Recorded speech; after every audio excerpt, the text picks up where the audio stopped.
Chapter 5. Letter from Miss Mina Murray to Miss Lucy. Westenra, May 9th. My dearest Lucy, forgive my long delay in writing, but I have been simply overwhelmed with work. The life of an assistant schoolmistress is sometimes trying. I am longing to be with you, and by the sea, where we can talk together freely and build our castles in the air. I have been working very hard lately because I want to keep up with Jonathan's studies, and I have been practicing shorthand very assiduously. When we are married, I shall be able to be useful to Jonathan, and if I can stenograph well enough, I can take down what he wants to say in this way and write it out for him on the typewriter, at which also I am practicing very hard. He and I sometimes write letters in shorthand, and he is keeping a stenographic journal of his travels abroad. When I am with you, I shall keep a diary in the same way. I don't mean one of those 2 pages to the week with Sunday squeezed in a corner diaries, but a sort of journal which I can write in whenever I feel inclined. I do not suppose there will be much of interest to other people, but it is not intended for them. I may show it to Jonathan some day if there is in it anything worth sharing, but it is really an exercise book. I shall try to do what I see lady journalists do, interviewing and writing descriptions and trying to remember conversations. I am told that, with a little practice, one can remember all that goes on or that one hears said during a day. However, we shall see. I will tell you of my little plans when we meet. I have just had a few hurried lines from Jonathan from Transylvania. He is well and will be returning in about a week. I am longing to hear all his news. It must be nice to see strange countries. I wonder if we, I mean Jonathan and I, shall ever see them together. There is the 10 o'clock bell ringing. Goodbye. Your loving Mina. Tell me all the news when you write. You have not told me anything for a long time. I hear rumors, and especially of a tall, handsome, curly-haired man. Letter, Lucy Westenra, to Mina Murray, 17 Chatham Street. Wednesday, my dearest Mina, I must say you tax me very unfairly with being a bad correspondent. I wrote you twice since we parted, and your last letter was only your second. Besides, I have nothing to tell you. There is really nothing to interest you. Town is very pleasant just now, and we go a great deal to picture galleries and for walks and rides in the park. As to the tall, curly-haired man, I suppose it was the one who was with me at the last pop. Someone has evidently been telling tales. That was Mr. Homewood. He often comes to see us, and he and Mamma get on very well together. They have so many things to talk about in common. We met some time ago a man that would just do for you if you were not already engaged to Jonathan. He is an excellent parti, being handsome, well off, and of good birth. He is a doctor and really clever. Just fancy. He is only 29, and he has an immense lunatic asylum all under his own care. Mr. Homewood introduced him to me, and he called here to see us, and often comes now. I think he is one of the most resolute men I ever saw, and yet the most calm. He seems absolutely imperturbable. I can fancy what a wonderful power he must have over his patients. He has a curious habit of looking one straight in the face as if trying to read one's thoughts. He tries this on very much with me, but I flatter myself he has got a tough nut to crack.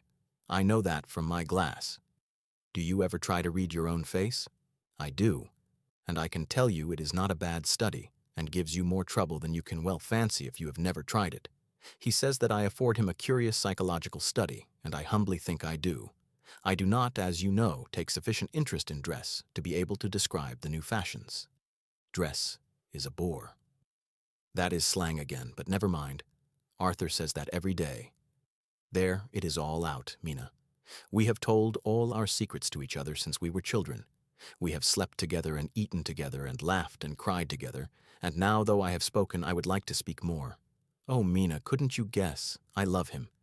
I am blushing as I write, for although I think he loves me, he has not told me so in words.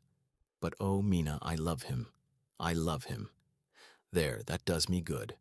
I wish I were with you, dear, sitting by the fire undressing, as we used to sit, and I would try to tell you what I feel. I do not know how I am writing this even to you. I am afraid to stop, or I should tear up the letter, and I don't want to stop, for I do so want to tell you all. Let me hear from you at once, and tell me all that you think about it. Mina, pray for my happiness. Lucy P.S. I need not tell you this is a secret. Good night again. L. Letter.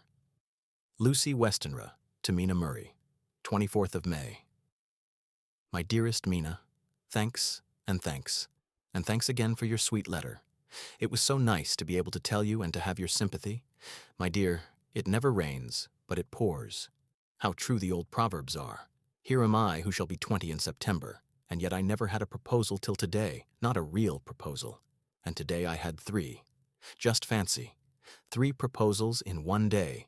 Isn't it awful? I feel sorry, really and truly sorry for 2 of the poor fellows. Oh, Mina, I am so happy that I don't know what to do with myself. And 3 proposals. But for goodness sake, don't tell any of the girls, or they would be getting all sorts of extravagant ideas and imagining themselves injured and slighted if in their very first day at home they did not get 6 at least. Some girls are so vain.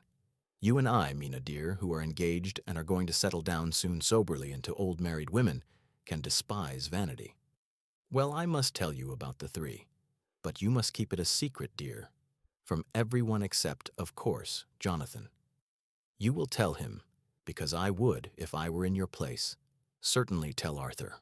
A woman ought to tell her husband everything. Don't you think so, dear? And I must be fair. Men like women, certainly their wives, to be quite as fair as they are. And women, I am afraid, are not always quite as fair as they should be. Well, my dear, number 1 came just before lunch. I told you of him, Dr. John Seward, the lunatic asylum man with the strong jaw and the good forehead. He was very cool outwardly, but was nervous all the same. He had evidently been schooling himself as to all sorts of little things, and remembered them, but he almost managed to sit down on his silk hat, which men don't generally do when they are cool, and then when he wanted to appear at ease, he kept playing with a lancet in a way that made me nearly scream. He spoke to me, Mina, very straightforwardly. He told me how dear I was to him, though he had known me so little, and what his life would be with me to help and cheer him. He was going to tell me how unhappy he would be if I did not care for him, but when he saw me cry, he said he was a brute and would not add to my present trouble. Then he broke off and asked if I could love him in time, and when I shook my head his hands trembled, and then with some hesitation he asked me if I cared already for anyone else. He put it very nicely, saying that he did not want to wring my confidence from me, but only to know, because if a woman's heart was free, a man might have hope. And then, Mina, I felt a sort of duty to tell him that there was someone. I only told him that much, and then he stood up, and he looked very strong and very grave as he took both my hands in his and said he hoped I would be happy, and that if I ever wanted a friend, I must count him one of my best. Oh, Mina dear, I can't help crying, and you must excuse this letter being all blotted. Being proposed to is all very nice and all that sort of thing, but it isn't at all a happy thing when you have to see a poor fellow, whom you know loves you honestly, going away and looking all broken-hearted, and to know that, no matter what he may say at the moment, you are passing out of his life. My dear, I must stop here at present. I feel so miserable, though I am so happy. Evening. Arthur has just gone, and I feel in better spirits than when I left off, so I can go on telling you about the day. Well, my dear, number 2 came after lunch. He is such a nice fellow, an American from Texas, and he looks so young and so fresh that it seems almost impossible that he has been to so many places and has such adventures. I sympathize with poor Desdemona when she had such a stream poured in her ear, even by a black man. I suppose that we women are such cowards that we think a man will save us from fears, and we marry him. I know now what I would do if I were a man and wanted to make a girl love me. No, I don't, for there was Mr. Morris telling us his stories, and Arthur never told any, and yet, my dear, I am somewhat previous. Mr. Quincy P. Morris found me alone. It seems that a man always does find a girl alone. No, he doesn't, for Arthur tried twice to make a chance, and I helping him all I could, I am not ashamed to say it now.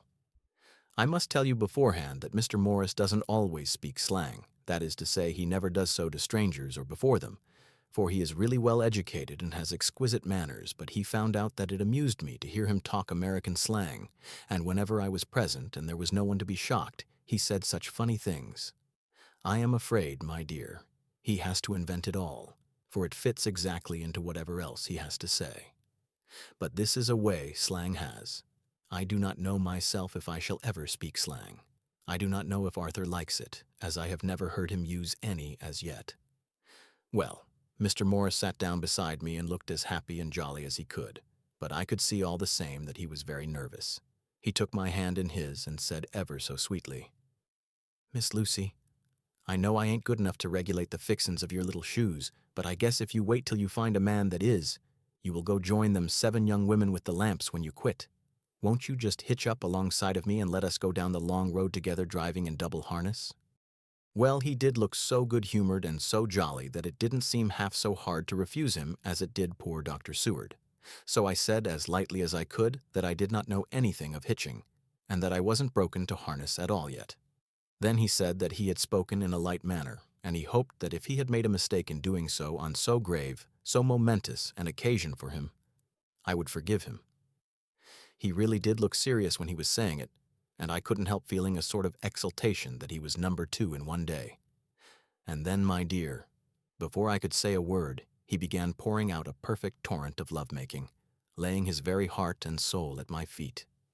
He looked so earnest over it that I shall never again think that a man must be playful always, and never earnest, because he is merry at times. I suppose he saw something in my face which checked him, for he suddenly stopped, and said with a sort of manly fervor that I could have loved him for if I had been free. Lucy, you are an honest-hearted girl, I know. I should not be here speaking to you as I am now if I did not believe you clean grit, right through to the very depths of your soul. Tell me, like one good fellow to another, is there anyone else that you care for? And if there is, I'll never trouble you a hair's breadth again, but will be, if you will let me, a very faithful friend. My dear Mina, why are men so noble when we women are so little worthy of them? Here was I almost making fun of this great-hearted true gentleman. I burst into tears, I am afraid, my dear. You will think this a very sloppy letter in more ways than one, and I really felt very badly. Why can't they let a girl marry 3 men, or as many as want her, and save all this trouble? But this is heresy, and I must not say it. I am glad to say that, though I was crying, I was able to look into Mr. Morris's brave eyes, and I told him out straight. Yes, there is someone I love, though he has not told me yet that he even loves me.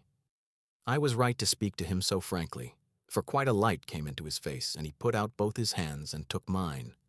I think I put them into his, and said in a hearty way, "That's my brave girl. It's better worth being late for a chance of winning you than being in time for any other girl in the world. Don't cry, my dear. If it's for me, I'm a hard nut to crack, and I take it standing up. If that other fellow doesn't know his happiness, well, he'd better look for it soon, or he'll have to deal with me. Little girl, your honesty and pluck have made me a friend, and that's rarer than a lover. It's more selfish, anyhow. My dear, I'm going to have a pretty lonely walk between this and Kingdom Come. Won't you give me one kiss? It'll be something to keep off the darkness now and then. You can, if you like, for that other good fellow, or you could not love him, hasn't spoken yet." That quite won me, Mina, for it was brave and sweet of him, and noble, too, to a rival, wasn't it? And he so sad, so I leant over and kissed him. He stood up with my 2 hands in his, and as he looked down into my face, I am afraid I was blushing very much, he said, "Little girl, I hold your hand, and you've kissed me, and if these things don't make us friends, nothing ever will. Thank you for your sweet honesty to me, and goodbye." He wrung my hand, and taking up his hat, went straight out of the room without looking back, without a tear or a quiver or a pause, and I am crying like a baby. Oh, why must a man like that be made unhappy when there are lots of girls about who would worship the very ground he trod on? I know I would if I were free, only I don't want to be free. My dear, this quite upset me, and I feel I cannot write of happiness just at once, after telling you of it, and I don't wish to tell of the number 3 until it can be all happy. Ever your loving, Lucy P.S.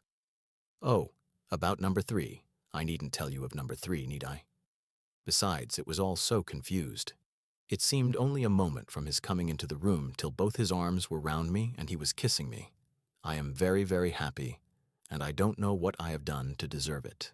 I must only try in the future to show that I am not ungrateful to God for all his goodness to me in sending to me such a lover, such a husband, and such a friend. Goodbye. Dr. Seward's diary kept in phonograph. May 25th. Ebb tide in appetite today. Cannot eat, cannot rest, so diary instead. Since my rebuff of yesterday, I have a sort of empty feeling. Nothing in the world seems of sufficient importance to be worth the doing. As I knew that the only cure for this sort of thing was work, I went amongst the patients. I picked out one who has afforded me a study of much interest. He is so quaint that I am determined to understand him as well as I can. Today I seem to get nearer than ever before to the heart of his mystery. I questioned him more fully than I had ever done, with a view to making myself master of the facts of his hallucination. In my manner of doing it there was, I now see, something of cruelty. I seemed to wish to keep him to the point of his madness, a thing which I avoid with the patience as I would the mouth of hell. Mem. Under what circumstances would I not avoid the pit of hell? Omnia Romae venalia sunt. Hell has its price. If there be anything behind this instinct, it will be valuable to trace it afterwards accurately, so I had better commence to do so. Therefore, R.M. Renfield, age 59. Sanguine temperament, great physical strength, morbidly excitable, periods of gloom, ending in some fixed idea which I cannot make out. I presume that the sanguine temperament itself and the disturbing influence end in a mentally accomplished finish, a possibly dangerous man, probably dangerous if unselfish. In selfish men, caution is as secure an armor for their foes as for themselves. What I think of on this point is, when self is the fixed point, the centripetal force is balanced with the centrifugal. When duty, a cause, etc., is the fixed point, the latter force is paramount, and only accident or a series of accidents can balance it. Letter Quincy P. Morris to Hun Arthur. Holmwood, 25th of May. My dear Art, we've told yarns by the campfire in the prairies and dressed one another's wounds after trying a landing at the Marquesas and drunk healths on the shore of Titicaca. There are more yarns to be told and other wounds to be healed and another health to be drunk. Won't you let this be at my campfire tomorrow night? I have no hesitation in asking you, as I know a certain lady is engaged to a certain dinner party and that you are free. There will only be one other, our old pal at the Korea, Jack Seward. He's coming too, and we both want to mingle our weeps over the wine cup and to drink a health with all our hearts to the happiest man in all the wide world, who has won the noblest heart that God has made and best worth winning. We promise you a hearty welcome and a loving greeting and a health as true as your own right hand. We shall both swear to leave you at home if you drink too deep to a certain pair of eyes. Come. Yours, as ever and always, Quincy P. Morris. Telegram from Arthur Holmwood to Quincy P. Morris, 26th of May. Count me in every time. I bear messages which will make both your ears tingle. Art.